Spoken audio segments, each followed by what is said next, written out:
France has played a big part of my life over the years. The first time I went to France was 1962, and I spent 6 months there being shocked. Uh, that was a period when Americans, for whatever reason, were not viewed very favorably, and I didn't speak French. And I was um, I was able to see a lot of art. Um, I was um, I was changed. I was changed by being in France just that long. And then I came back and I went to art school in Austin. And I had a lot of trouble adapting to the art school. I had a few teachers that I really related to, and some I did not at all. And I didn't relate to being in school. I really just didn't like something about something about classes. In any case, um, I went to Mexico in '68, and I was finished with art school. I'd done everything I could. I could have graduated if I had been willing to take mathematics and some other science courses. But I decided to go to Mexico and live cheaply and paint and see what kind of painting I could do.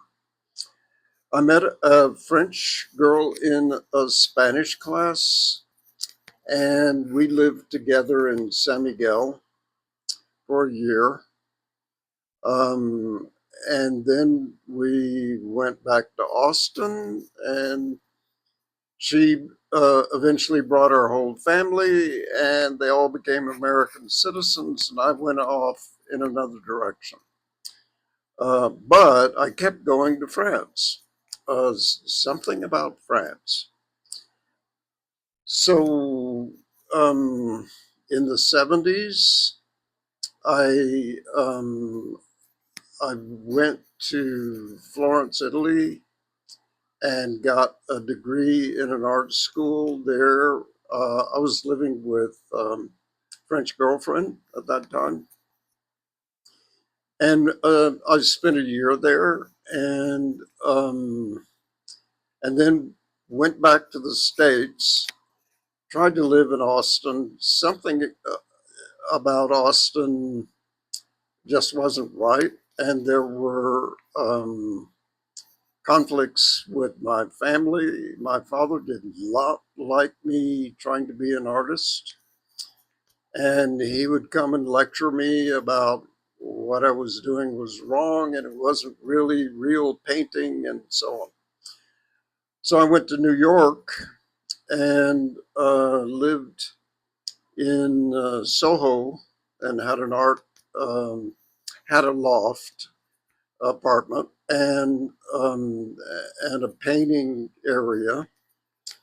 So I did that for 3 years, and then my French girlfriend and I broke up, and I went back to Austin, and I met and married a woman who had 3 children. And I still had conflicts with my family, especially my younger brother. And eventually we left, uh, partly because of that, and went to Missoula, Montana, where I'd never been. Somebody said it was like Austin in the '60s, but it wasn't. Um, there, there, for one thing, it is extremely cold up there. I couldn't believe how cold it was. Um, and then my wife's ex-husband came and visited. He was married to a French woman, and they wanted to go to France and take one of the kids. And she said, "I will go. Mom and David will go." And I said, "Yep, we'll go." So we moved to France. We packed everything in 40-foot container and we sent it off. And we um, put our Harley on an airplane from Victoria to Frankfurt, and we motored around France very briefly because I was tired, and it was it was not exactly what I was expecting. It rained all the time. Um, we were always stopping under bridges, changing into and out of rain gear. Um, the one asset I had was I spoke French. So my wife was on the back of the Harley, telling me about a town called Nonsusatan um, that only the Swiss knew about. That it was a beautiful mountain town, the origin of the green movement in France. And we had to find it. And it was in the east of France, not far from Switzerland. So we were already there. We had motored from Frankfurt to Strasbourg, and um, and then to Colmar, and then to Ornon, and um, we finally found the road to Nonsensatan, and we landed there. Um, I had uh, some physical problems. I had jet lag. I was very happy to stop. I didn't really want to go any further. So we started looking around, and um, we were shown a lot of wrecks, houses that barely had roofs, um, that were cheap. I think they thought because we were traveling on a motorcycle, we could probably only afford a wreck. But we were walking around the village, and it's a village. It was 150 people. Um, we were walking around, and my wife noticed a sign that had fallen off in the backyard, an overgrown yard full of weeds, um, that said for sale. We called the number on it. They showed us the house, and we bought it. And we were in for some surprises. They didn't mention that the roof leaked. Um, and they didn't even mention that it had this huge attic. So eventually we found a set of keys to a door that was locked to the third floor, of these old stairs where they had stored a lot of furniture. We had to remove that to go on up. And up in the attic were huge piles of hay.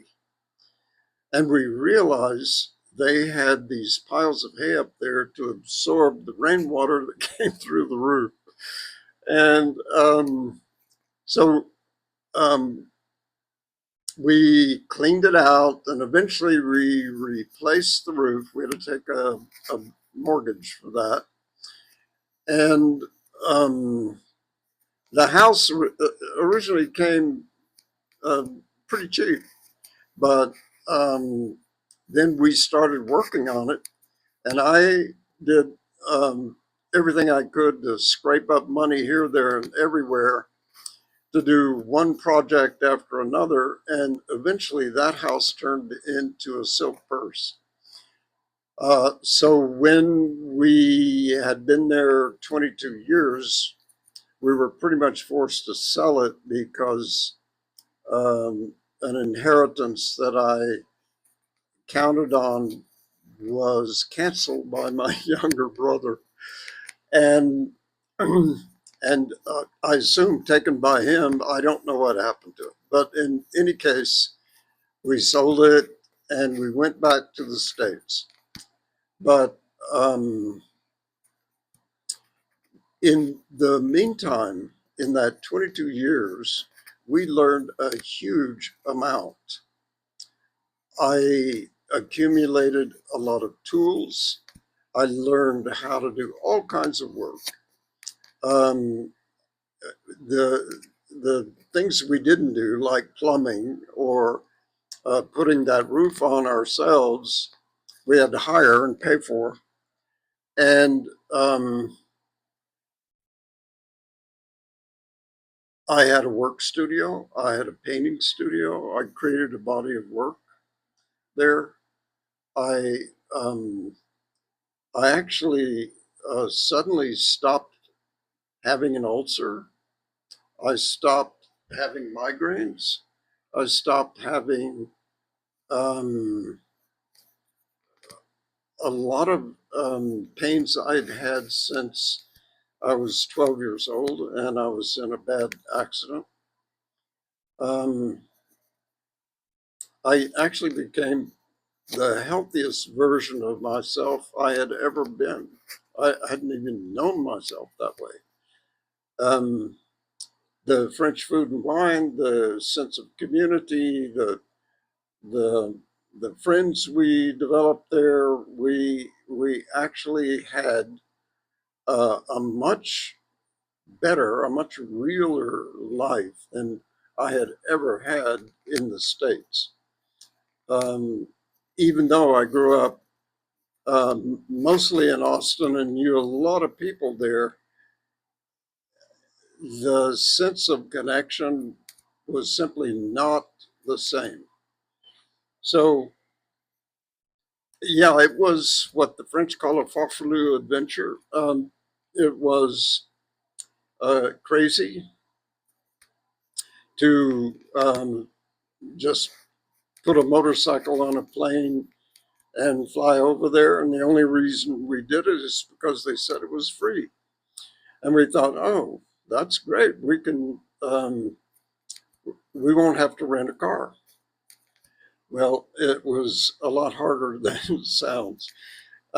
In any case, because we were traveling that way, we didn't go as far as we planned to. We planned to go to Provence and do the conventional thing, but we ended up getting as far as the Jura, the Franche-Comté in France, and we stopped right there. And it ended up being an enchanted adventure. So what can I say about it? I, it it would be easy to criticize anyone thinking in such a childish, fantastical way that I was, and I was too old to be thinking that way. I was 52 years old, but it ended up being the up to that time the most creative period of my life, and we managed to raise the kids and get them launched, and we um, we grew in ways we never expected and became better people for it, frankly. So I recommend that kind of adventure.